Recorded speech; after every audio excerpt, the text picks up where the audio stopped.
we've completely redone the way that we do oral boards and our promotions.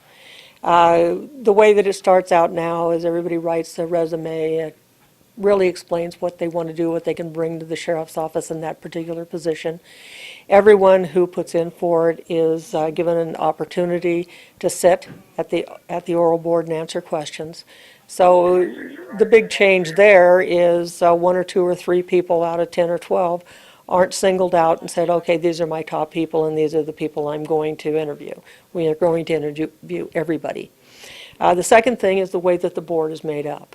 In years past, the board was made up of senior Nye County command staff and maybe one or two patrol officers.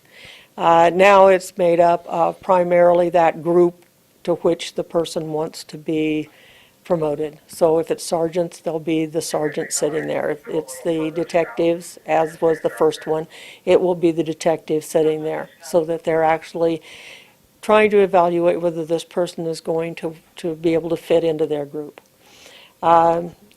We had one command staff that's assigned, and that was the undersheriff. And we also brought in Danelle Shamrell, who is the human resources person. From what I understand, that was a first, that no one outside the sheriff's office had ever been involved in a promotion board before. So I wasn't even in it.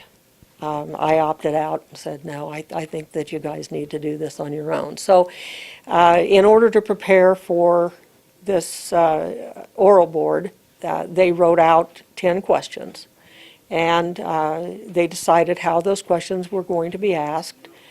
And they also decided what the parameters of the right answer would be. And those were also written out for each question.